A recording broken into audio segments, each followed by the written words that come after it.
வணக்கம்.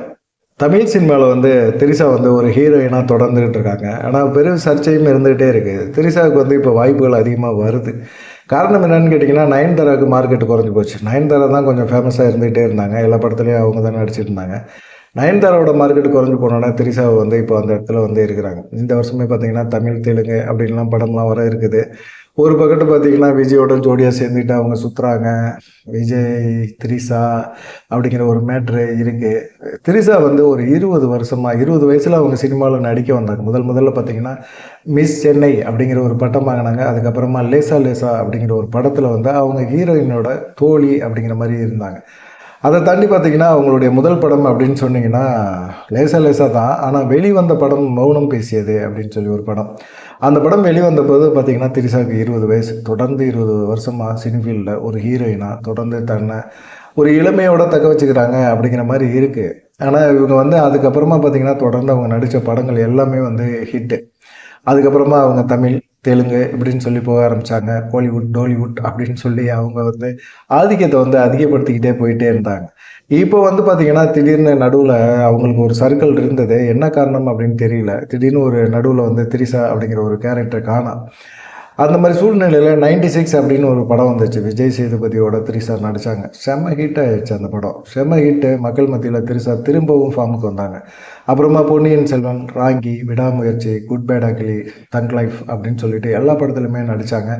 முக்கியமான படங்கள்லாம் நடிச்சுக்கிட்டு வந்துக்கிட்டே இருந்தாங்க. இப்போ கூட பார்த்தீங்கன்னா சூர்யா கூட கருப்பு அப்படிங்கிற ஒரு படத்தில் நடிக்கிறாங்க. தெலுங்கில் சிரஞ்சீவியோட விஸ்வம்பரா அப்படிங்கிற ஒரு படத்துலையும் நடிச்சிக்கிட்டு இருக்காங்க.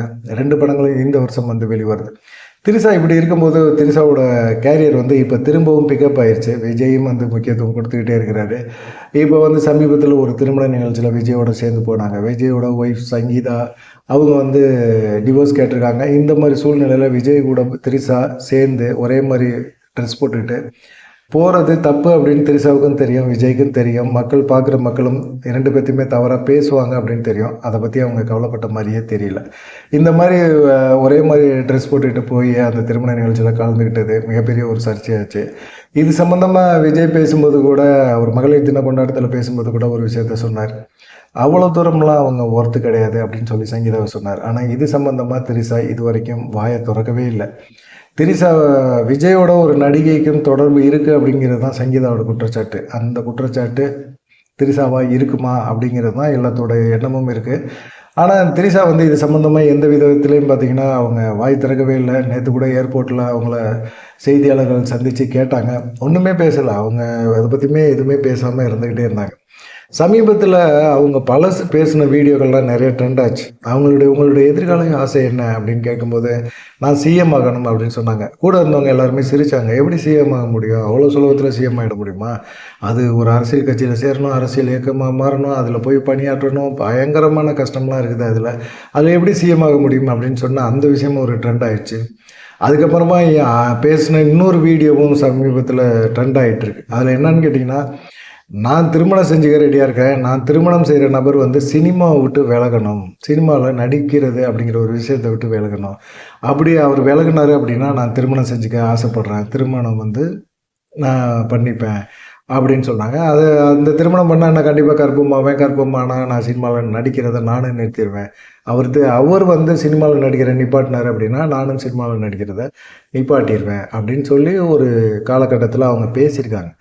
அந்த வீடியோ இப்போ வைரல் ஆகிட்டு இருக்குது. அந்த வீடியோவுக்கும் இப்போ நடக்கிற சூழ்நிலைக்கும் பார்த்திங்கன்னா ஒரே மாதிரி மேட்ச் ஆகுது. அதனால பார்த்திங்கன்னா அது இது பண்ணியிருந்தாங்க. அதுக்கு முன்னாடி பார்த்திங்கன்னா திரிஷாவுக்கு இதுக்கு முன்னாடி ஒரு தொழிலதிபரோட நிச்சயம் பண்ணிட்டாங்க. வருண் மணியன் அப்படின்னு சொல்லிட்டு 2015 நிச்சயம் பண்ணாங்க. அப்போ அந்த நிச்சய விழாவில் நிறைய பேர் கலந்துக்கிட்டாங்க. சினிமாவில் இருக்கிற நிறைய எல்லா படத்துலையும் நடித்தவங்க நிறைய பேர் இருக்காங்களா, அவங்கெல்லாம் கலந்துக்கிட்டாங்க. அதுக்கப்புறமா பார்த்திங்கன்னா அந்த நிச்சயத்தோடு நின்று போயிடுச்சு. வருண் மணியனுக்கும் திரிஷாவுக்கும் என்ன பிரச்சனைன்னு தெரியல. ரொம்ப பிரச்சனையாகி போய் அந்த திருமணம் நின்று போச்சு. அதுக்கப்புறமா அந்த கஷ்டத்துலேருந்து வரும்போது தெலுங்கு படத்தில் இருந்துச்சு ராணா கூட திரிஷாவுக்கு காதல் அப்படின்னு சொன்னாங்க. இதை திரிஷாவும் மறுக்கலை, ராணாவும் மறுப்பு தெரிவிக்கலை. ஆனால் திடீர்னு பார்த்திங்கன்னா அந்த காதலும் புட்டுக்கிட்டு போயிடுச்சு. என்ன பண்ணுறதுன்னே தெரியல, என்ன பண்ணுறாங்க திரிஷா அப்படின்னு தெரியல. இப்போ விஜயோட சம்மந்தப்படுத்தி பேசுகிறாங்க. விஜய்க்கும் எனக்கும் சம்மந்தம் இல்லைப்பா, விஜய் சும்மா என்னுடைய ஃப்ரெண்டு, ஒரு தொழில் பார்ட்னர் அப்படின்னு சொல்லிட்டு போயிருக்கலாம். ஆனால் அப்படிலாம் சொல்ல திரிஷாவுக்கு விருப்பம் இல்லை அப்படிங்கிற மாதிரி தான் தோணுது.